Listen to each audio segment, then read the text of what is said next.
Chapter 7. Inference Questions. 1. Philosophy. Listen to a lecture in a philosophy class. Fill in the diagram with the information that you hear. Yesterday, we left off talking some about Ayn Rand's objectivism.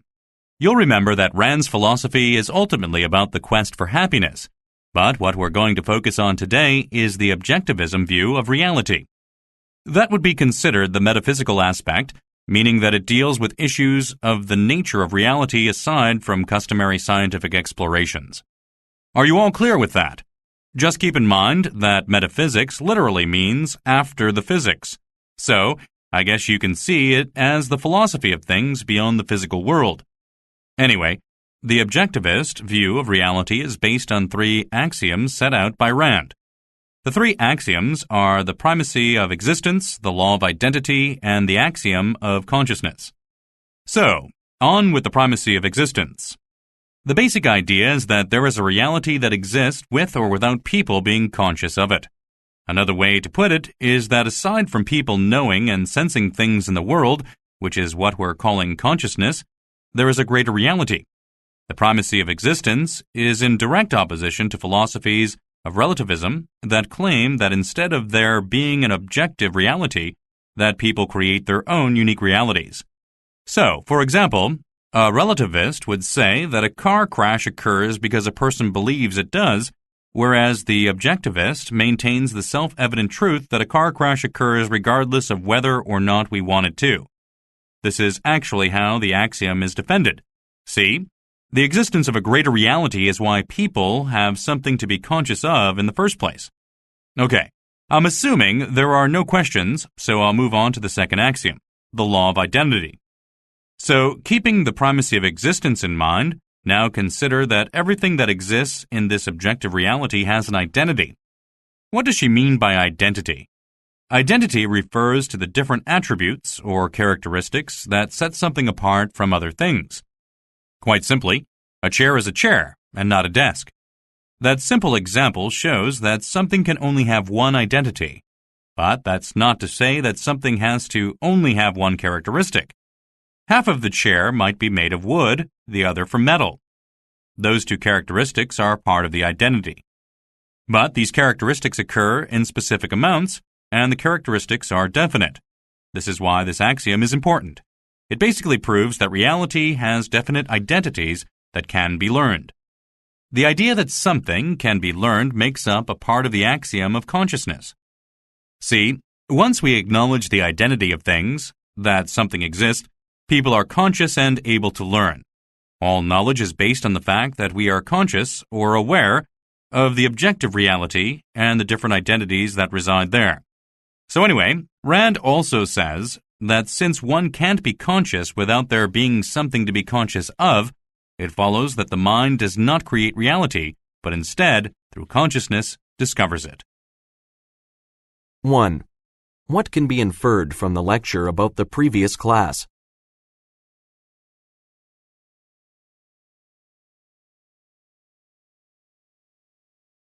Two. What does the professor imply about the relativist view of reality?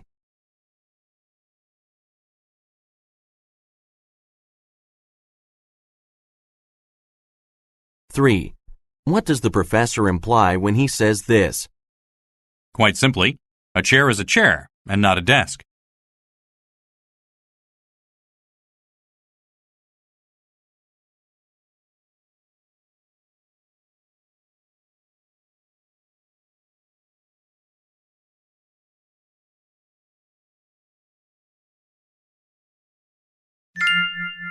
Two.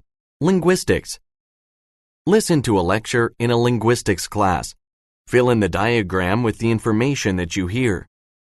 In linguistics, we often focus on really particular details of language. Today, I want to move away from that and discuss the relationship between culture and language and how each affects the other.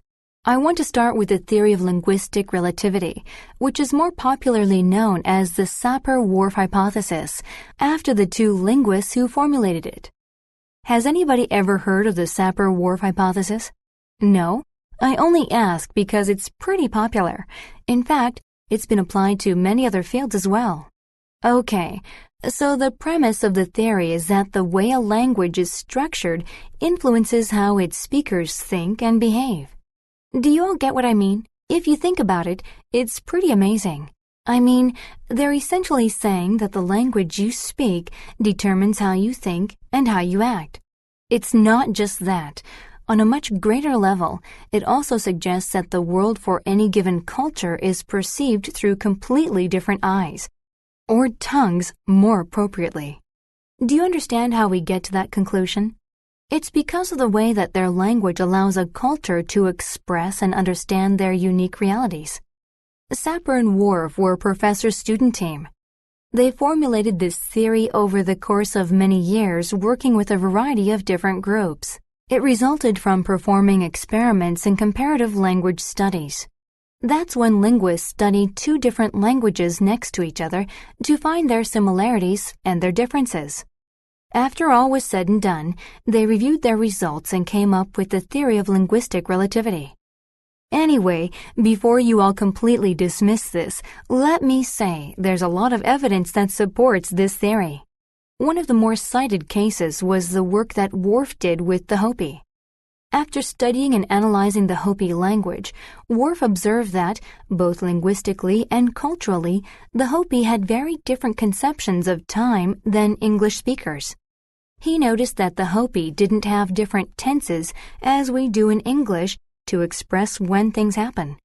For example, in English, we would say ran to express that the action happened in the past, but the Hopi have no equivalent to the past tense. In order to express the same thing, they would use a word that literally translates to running from memory. Like I said, Worf noticed this difference and thought it was different.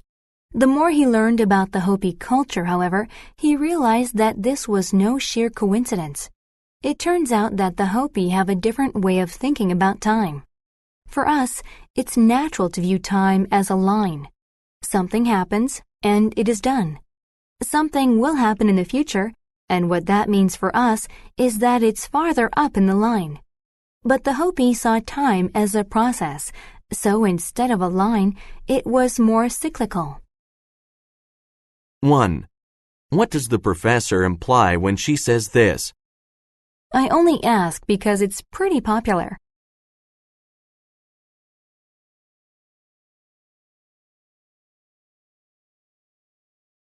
2. What can be inferred about how people from different cultures perceive the world?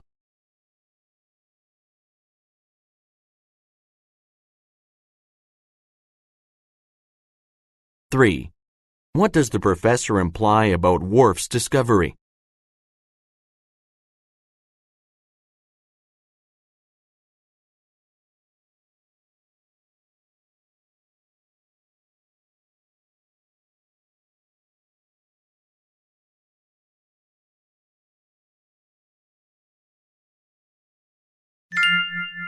3. Office hours. Listen to a conversation between a student and a professor. Fill in the diagram with the information that you hear. Good afternoon, Professor Stevens. Are you free right now? What time is it? I think I can spare a moment. What's up, Aaron? I wanted to talk to you about my last paper. I'm pretty unhappy with my grade. Plus, I'm not sure what you meant by some of the comments. Do you think we could go over it? Certainly. Do you have the paper with you? Yep, here it is. See, in the introduction, you wrote, logic. I couldn't figure out what you were referring to. When I write that on a paper, it means that the two sentences that are circled have no logical link to each other. You wrote, the critical issue that Cineweb faces is how to make sure the company can succeed in light of the success of established internet video rental services. Next you write, in addition, Cineweb's name should be advertised more in an effort to make it stand out from its competitors. The problem is that the second sentence didn't seem to relate to the first. Instead, you'd want to add a sentence that would introduce a second sentence as one of the ways that Cineweb could deal with the issue, perhaps. Otherwise, it doesn't really make any sense. Yeah, I see what you mean. Okay, what about this, in the third paragraph? You circled the word institution, and all it has next to it is a question mark. What does that mean? Sorry, that is pretty vague. Let me explain. You're calling Cineweb an institution, but that's not accurate. I sort of get the sense that you were trying to use it synonymously with business, but you can't do that. Right. I guess I was just worried about using business too much. But I do get it. An institution is not the same thing as a business. Uh-huh. Anything else? Just one more. At the bottom of the page, you said that I didn't provide sufficient evidence to back up my proposals, but I thought I did that by talking about precedents with other companies. You did do that, but what I really wanted you all to do was relate the precedents to how it could apply to Cineweb. Do you understand? Right, so not just include companies that have tried a certain tactic before, but how it could benefit or harm Cineweb in particular. Exactly. You know, Aaron, taking a second look at this, it seems that you didn't quite understand the assignment. It's true, but thanks for explaining some of these comments to me. I just wish I could do something about my grade. I know I could do better if given a second chance, especially now that I have a clearer idea of what you're looking for. Why don't you do a rewrite? Really? Yup. What I'll do is just average your first grade and the grade from the rewrite together. Does that sound fair? More than fair. Thank you so much. I really appreciate it. 1. What does the professor imply when she says this? What time is it? I think I can spare a moment.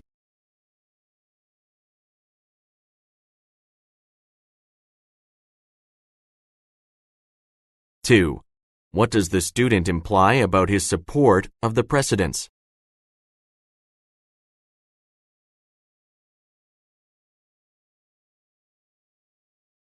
3.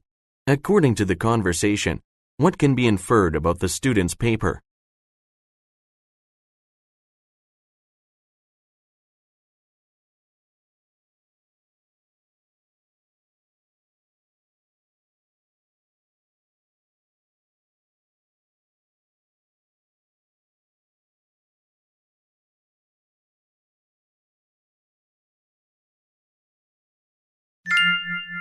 4. Service encounter. Listen to a conversation between a student and a university employee. Fill in the diagram with the information that you hear. Hi, maybe you can help me. My name is Bianca, and I'm the president of the juggling club. How interesting. I didn't even know there was a juggling club. So anyway, how can I help you? We've actually only been around for a year. We wanted to host a juggling competition, and I thought that a room in the Student Union building would be perfect. I just need to find out how to go about that. Well, Bianca, the way it works is that a representative from the group comes in and submits a reservation form. It's quite easy from there, really. We'll make sure that the requested room is going to be available on the date. Everything else is up to the group. What do you mean exactly? Like providing food or something? Yes, like catering and advertising and, like decorations. Yeah, I gotcha. Okay, so you said we needed to submit a reservation form. Where exactly do I get that? The reservation form? Didn't it come in your organization packet at the beginning of the year? The Student Activities Office sends them out at the beginning of the fall semester. None of this is ringing a bell. Where would I have received this? You wouldn't receive it personally. It goes to the organization's mailbox in the Student Union building. I don't think we have a mailbox. I mean, I've kind of just organized everything myself from the very beginning. Uh-oh. It sounds like you're not registered with the university. Unfortunately, in order to use campus facilities, you have to have a recognized organization. Wow, I don't even really know what that means. So how do I go about getting our group officially recognized? Well, when your group becomes recognized, you not only get access to campus facilities, but you also get some funding, depending on the size of your group. I can't believe I didn't know about this. Does the process have to get started at the beginning of the semester, or are we still eligible? You'll still be eligible. First, the group has to come up with a constitution and submit it to the Student Activities Office. What's the constitution have to be like? You have to include the name of your group and your membership list. Also, you'll have to describe the basic organization of the group, so like how you choose your leaders, stuff like that. Okay, that sounds easy enough. Then what? Then the review board will either approve or reject the application.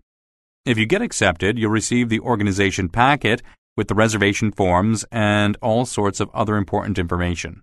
All right, that sounds good. Oh, you wouldn't happen to know how long it takes for the constitutions to be reviewed, do you? The review board meets every other Thursday. They notify all applicants as soon as a decision has been made. Great. Thanks for your help. No problem. Good luck with that. 1. What does the employee imply about the juggling club?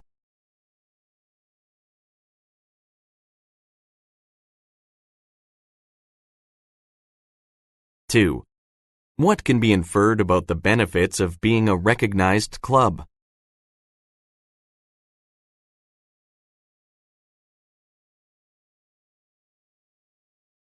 3. What can be inferred about the Constitution?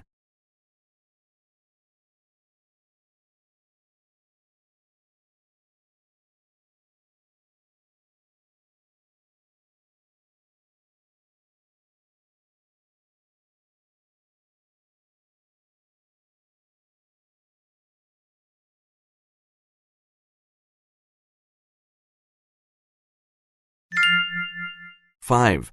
Geology. Listen to a discussion in a geology class. Fill in the diagram with the information that you hear. Continuing our conversation about volcanoes. Today I want to talk about types of volcanoes. Geologists generally group them into 4 types: cinder cones, composite volcanoes, shield volcanoes, and lava domes. Just to forewarn you, all of these have alternate names, but to avoid confusion, for this class, we'll be using the above terminology. So, what was the first type I mentioned? I think you said cinder cones. That's right, thank you. Okay, so anyway, cinder cones are thus named because they are composed of hardened pieces of lava called cinders. The cinder cone is formed when there is a violent eruption from a central vent being the opening. The lava solidifies when it contacts the air and it falls around the vent. Over time, a circular cone builds up around the vent. What are some other characteristics of cinder cones? Well, for one thing, they're usually very steep and they have a bowl, called a crater, at the very top. Another thing about cinder cones is that they don't really get to be very high. In fact, I would guess most don't really get higher than 1,000 feet. The next type of volcano is the composite volcano. These are very steep and symmetrical. They have a central vent at top, and the eruptions through this vent are how the cone is initially built up. But as the volcano gets larger, lava usually flows through little networks of cracks on the side of the cone. When the lava hardens in the cracks, the entire structure is strengthened. I'm sorry, but can you give us some examples of composite volcanoes? Of course, composite volcanoes are much larger than cinder cones.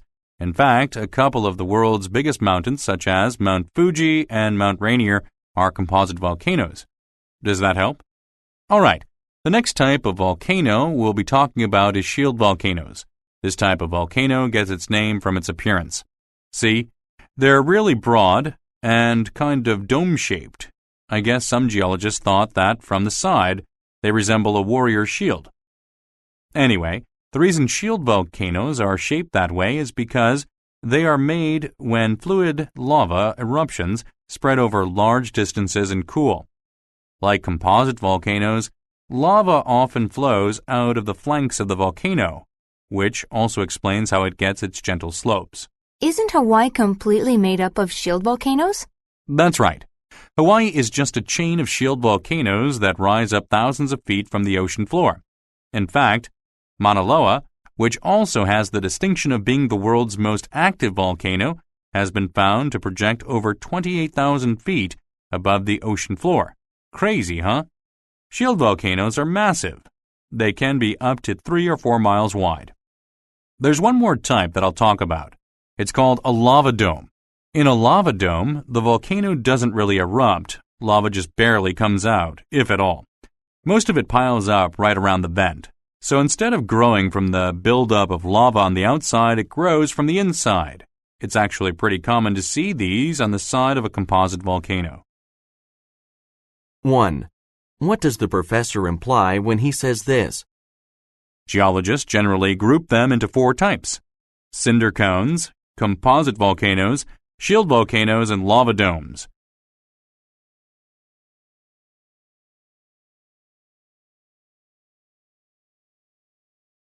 Two. Which of the following can be inferred about volcanoes?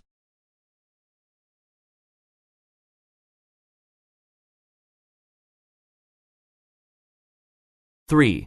What can be inferred about how the types of volcanoes are named?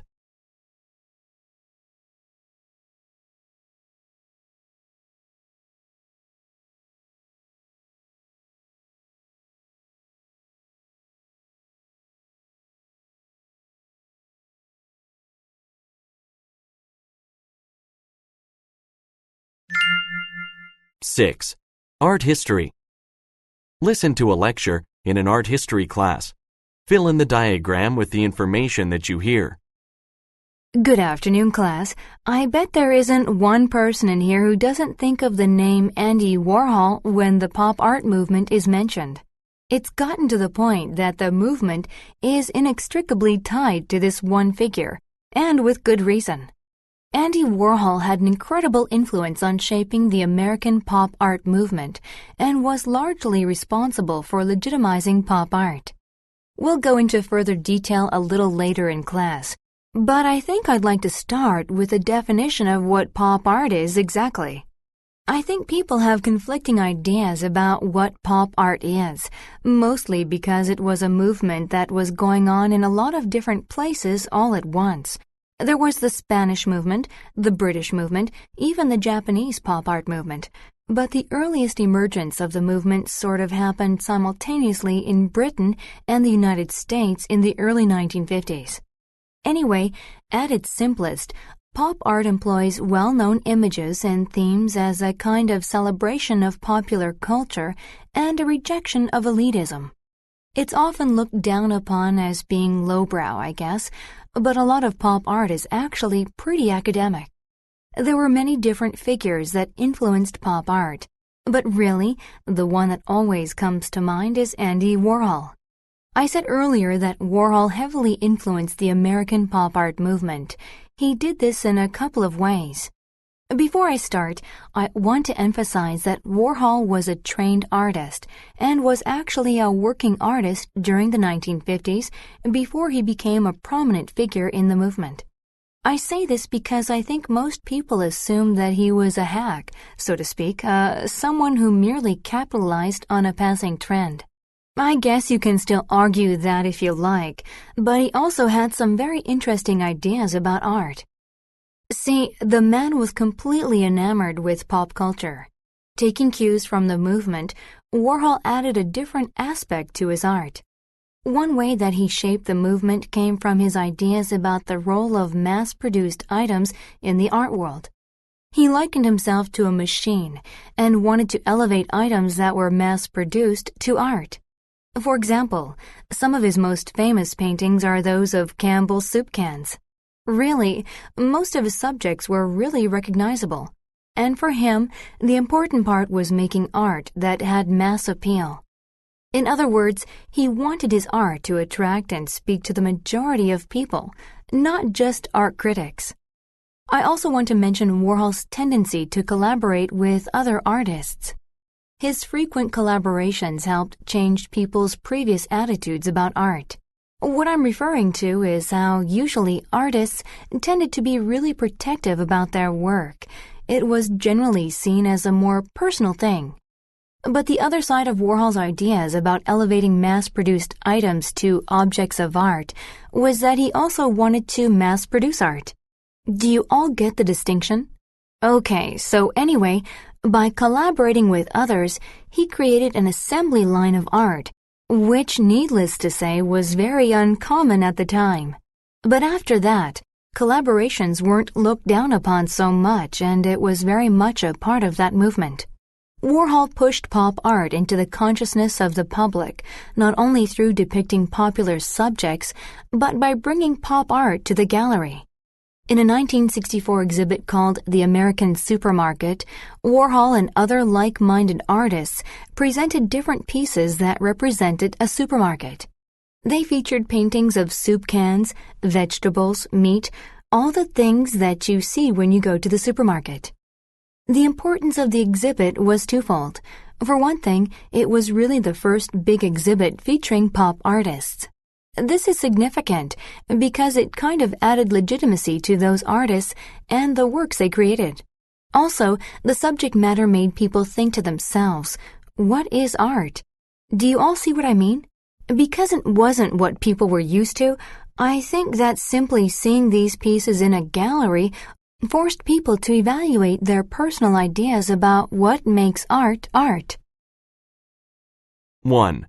What does the professor imply when she says this?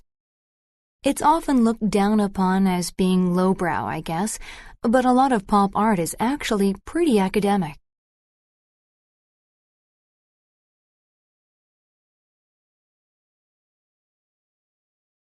2. What does the professor imply about Andy Warhol's artistic background?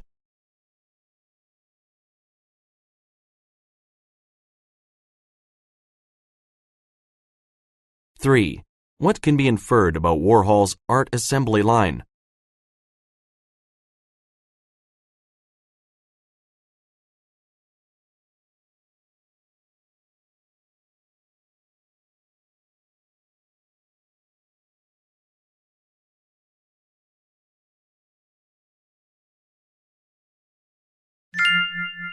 7.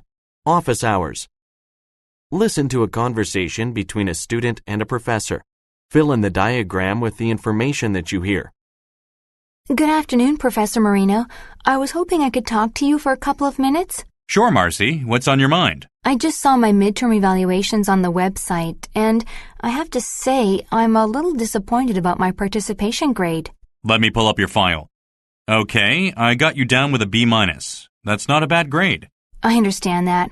What I don't understand is why it's not an A. I mean, I haven't missed even one class all semester. I'm here every single time, and I'm always prepared. And after talking to some of the other students in the class, we all agree that I'm one of the most vocal students in class. Well, Marcy, although I certainly appreciate your good attendance, that's really not all there is to it. Wait, but it's not as if I just show up and stay quiet for an hour and a half. In fact, I make a point of making at least 3 comments per class. That's more than what some people could say for their own participation. Some people never say anything at all. That's true, but to be fair, most of the other students do participate pretty regularly. I know. I guess my point is that I just don't really get how I could have earned a B- so far. I've been working for an A+, and I didn't expect the participation grade to be dragging down my average. I try really hard in class. I can see that you do, and I appreciate that. Let me explain something to you, though. I don't give anything away in my class. That means you have to work for everything. But I do. You may think you do, but from this conversation alone it becomes apparent that your attitude about participation is not at all what I'm looking for. Sorry, I'm not really following. What are you looking for exactly? Have you ever heard the expression quality over quantity? Yeah? What I'm getting at is that I don't only expect for my students to speak up in class. I also want to make sure that people are adding quality contributions to the discussion. Oh, I'm sorry, but would you mind explaining what you mean by quality participation? I obviously have different ideas about what that is. Marcy, I don't mean that your comments aren't interesting, but ultimately, some comments are more relevant to the discussion than others. It's those kinds of comments that the others can learn from, which is what we want, obviously. So I just need to try to keep my comments more on topic then? Well, yes, I think it would help if you could limit your in-class commentary to things that are immediately relevant to the discussion. Otherwise, it's just distracting to the others. Okay, I can do that. How else could I improve the quality of my participation? I would advise that you pay more attention to your interactions with your peers and try to be more attentive to what others are saying. Like how? I don't get it. Okay, you mentioned earlier that you try to make at least 3 contributions every class. Uh-huh. I thought it was a good way to make myself participate. I can see that, but don't you think that maybe by doing that, you tend to focus more on meeting your quota rather than really listening and responding to what others have to say? Oh, wow, yeah, I can see that. I never meant for it to be that way. I guess I was just really focused on nailing this one part of the class. But I see what you mean now. I really do. It just happens that way sometimes. But now you know how you can improve, and that means you can bring your B- up to an A+ by the end of the semester if you keep the things we talked about in mind. 1. What can be inferred about the student's attendance?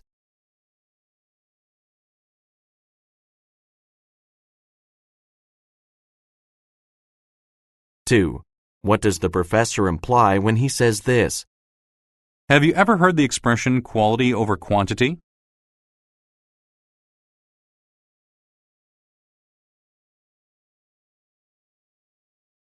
3. What does the professor imply about the student's interactions with her peers?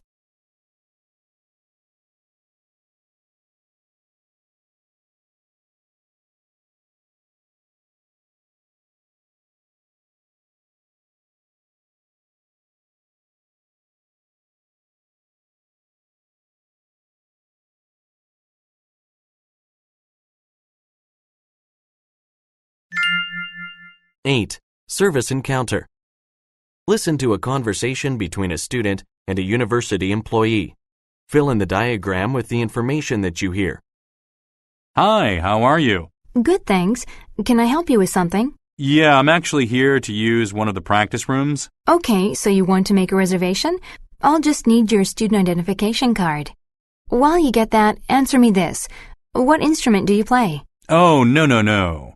I already made my reservation. I'm supposed to be in practice room B4. You did? I wasn't expecting anyone until 3:30 this afternoon. Oh, really? I have a practice room reserved at 2, so I guess I'm a little early. But I definitely made the reservation for 2 p.m. Let me look for it. What's your name? Mike Brady. I'm sorry, Mike. I don't see it here. You're sure it's for today? I'm positive. I made it specifically for today because I knew I'd finally have some time to relax today. Okay, it must be here somewhere then. Oh, I know. Maybe it was filed as Brady Mike. There are so many people coming through here, we rarely have a day that a reservation isn't misfiled. But I guess that's not the case today. I'm sorry, Mike. I don't see you anywhere in the system. Oh, geez. Is there any way you could let me into the room anyway? The whole point of the reservation system is to make sure that, in busy periods, everyone has access to the rooms. But also, we need to have a way to keep track of who's using the rooms. You know, just in case there's damage or anything like that. Right, I understand that. We need to keep these rooms open and in good condition for everyone. But I guess what I'm thinking is that if anything is damaged, you'll know it was me. I wish it worked that way. But even that way, you wouldn't be the one assuming the responsibility for the room. Unless you're on the system, I'm completely responsible for the rooms. You know how it is. I would if I could, but... You can't? Okay, what options do we have? Mike, when did you make the reservation? It was about a month ago. I remember because I found out about my cosmetology midterm on the same afternoon. In fact, that's why I made the reservation. I figured that since I would be done studying by today, and I'd probably be half crazy after all of that studying, I could finally get down here for a couple of hours and practice anyway. I hear you. What did you want to know about when the reservation was made? Well, I thought that if it was recent enough, we could pull up the paper file. But we only keep those for a week. I know it seems so senseless, but don't worry, we'll figure something out. What we need specifically is the reservation number. You don't happen to remember what that was, do you? No way. I don't even know what that is. I wouldn't expect you to. It's a 7-digit number that's generated by this system when you make the reservation. If we had that, we could pull it up on the computer. But... There's really nothing else we can do? It seems like we should be able to redo the reservation somehow. I mean, I can even tell you which room it was supposed to be in. Room B, on the second floor. Actually, do you remember receiving a confirmation sheet when you made it?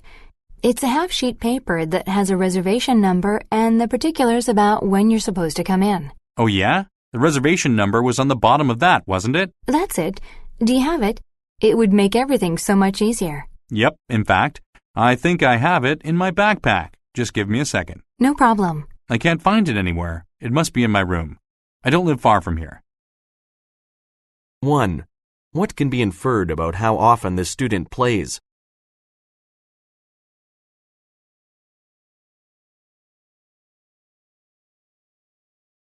2. What does the student imply about his cosmology midterm?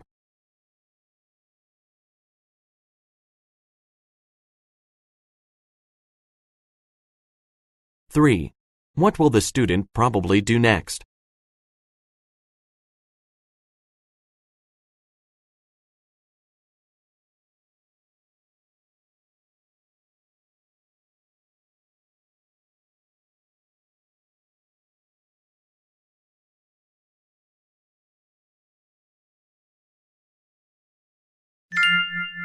9. Business. Listen to a lecture in a business class. Fill in the diagram with the information that you hear. Hi, everyone. I'm sure you all know what mass production is, and even if you don't, it's most definitely a part of your daily life. How, you ask? Well, just to set the record straight, mass production is when large amounts of identical products are made on assembly lines. So the machine spits out the standard parts, and then people put them all together while the parts move down a moving conveyor belt. Most people think that mass production was invented by Henry Ford, who used it to make the famous Ford Model T car. But the truth is that Ford really just popularized it. We're still not sure exactly who invented mass production, but semblances of the production method were seen as early as the American Civil War, when it was used to manufacture firearms. The idea of the assembly line was first patented in 1901 by Ransom Olds of another automobile company, Olds Motor Vehicle Company. Yet it wasn't through any relation to Olds that the Ford Motor Company began to use the assembly line. Instead, according to popular accounts anyway, officials from Ford got the idea from a Chicago slaughterhouse. The official, Mike Campion, observed the employees at the slaughterhouse butcher portions of animals as they moved down a conveyor belt. Impressed at how fast the employees were able to work by performing a single function over and over again, Campion returned to the company and suggested they apply the disassembly line method to their production. After some initial doubts, the method was finally employed, revolutionizing manufacturing thereafter. Interestingly, as a way to honor the inspiration for the assembly line, the owner of the slaughterhouse, Pa Klan, was allowed to drive the very first automobile built on assembly line. So now that you guys have a more accurate history of mass production, I want to discuss some of the advantages and disadvantages of the system. The most obvious advantage is that mass production is really fast. According to the archives at the Henry Ford Museum, after the system was started, they were able to make cars in 3 minutes. If that doesn't convince you of the efficiency of mass production, let me add that before it took 1 hour and 35 minutes to make one car. There are a couple of reasons why it's so much faster. Since the parts are all made by machine to a specific standard size, people don't waste time refitting parts. Plus, the simplification of the employees' tasks made it a lot faster for them to perform their duties, although it made work less interesting. Another advantage of the system is that human error is significantly reduced, if not completely eliminated. I sort of alluded to the reason for this before, but I'll elaborate. Remember that before all the parts were made by hand, but one of the hallmarks of mass productions is having a machine that makes the parts for you. That way, the machine just pumps out many of the same exact part, and all the human really needs to watch for is that the machine is functioning correctly. Are we all still on the same page? Good. All right, those were some of the advantages, but don't be fooled. There are some disadvantages as well. The first example relates back to my point about how mass production eliminates human error. See, the other side of that is that production design becomes kind of inflexible because you have all these machines making the same parts over and over. What I mean is that if at any point you want to change the design, you couldn't just give an employee new specifications. You'd have to get completely new equipment to make the part for you. That leads me to another disadvantage. We talked about how efficient the system is, meaning that in the end, the cost per object is less because it takes less labor. But getting the appropriate machinery to make all the parts is extremely expensive. Now, imagine you're a business owner. Unless you know for a fact that this machine and system are going to provide a design that you need to ultimately be successful, it would take a lot to convince you that it was even worth making the initial investment in the machinery. 1. What can be inferred about the role of mass production in modern life?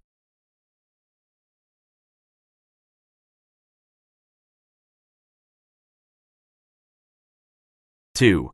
What does the professor imply when he says this? But the truth is that Ford really just popularized it.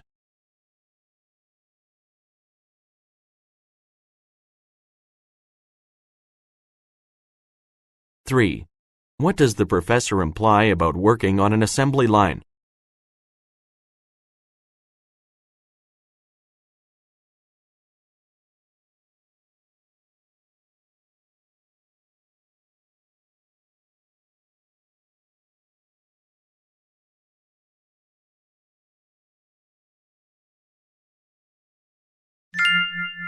Ten. Psychology. Listen to a discussion in a psychology class. Fill in the diagram with the information that you hear. This week we talked about all sorts of topics relating to sleep and dreams. Studying dreams is notoriously difficult, given their highly personal nature. Still, psychologists have come up with different ways of studying dreams that has revealed some information about what dreams are and why we dream. Aside from the more popular interpretations of dreams, who can tell us one of the ways that dreams can be used? Well, Lowy talked about how it can help with creativity. Isn't that how he came up with that experiment that won him the Nobel Prize? Yep, that's right. For those of you who aren't familiar with this case, Dr. Otto Lowy was a pharmacologist who was famously quoted as saying that he would have never performed his award-winning experiments if it had occurred to him while he was awake. In that way, he supported the idea that dreams can be helpful in coming up with creative solutions because you're less inhibited. But anyway, what is another way that dreams are studied or used in psychology? Well, this refers more specifically to lucid dreams. But I guess they can be used to promote a sense of emotional well-being or growth. I'm so glad someone brought this up. I can't believe we haven't talked about lucid dreams. Anyway, a lucid dream is a type of dream during which a person feels as though they are awake. By that I mean you're simply dreaming while being aware that you're dreaming. You can think of it as being conscious while dreaming. Does that make sense? Yeah, but how come we don't hear more about them? There are a couple of reasons, actually. I mean, like I said before, it's hard to study any kind of dream. Lucid dreams are pretty rare, aren't they? In fact, I just read an article that said that only about 20% of the population have lucid dreams on a regular basis. So, what is the purpose of lucid dreaming then? I guess one example I can give you that's a little more specific is nightmare resolution. A famous case study involved a woman who had just gotten into a car accident. Wait, no, she had just gotten divorced. So she was having nightmares or something? Right. Night after night, she would have this terrifying dream that she was being swallowed up in a giant wave. But with the help of a psychologist, she was able to have a lucid dream, meaning that she could control it. She learned to change the dream so that instead of getting swallowed up, she would swim and live. I didn't realize there was a way to induce a lucid dream. Is there a standard way of doing that? Yes, actually. I mean, there are different methods, but I can share one that was popularized by the lucid dream guy, Stephen LaBerge. Okay, so first you're supposed to try to memorize a dream you've just woken up from for a couple of minutes. Then you have to do something that you could only really do while you're fully awake, like reading. What do you have to do that for? Well, the memorization part is kind of like a rehearsal for when you go back to sleep.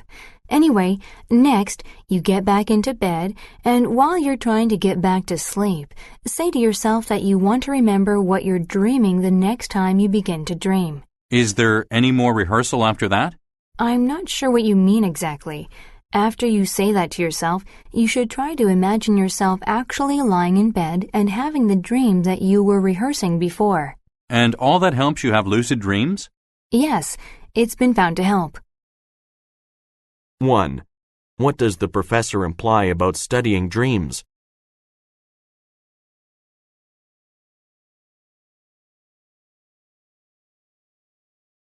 2. What does the professor imply when she says this? I'm so glad someone brought this up.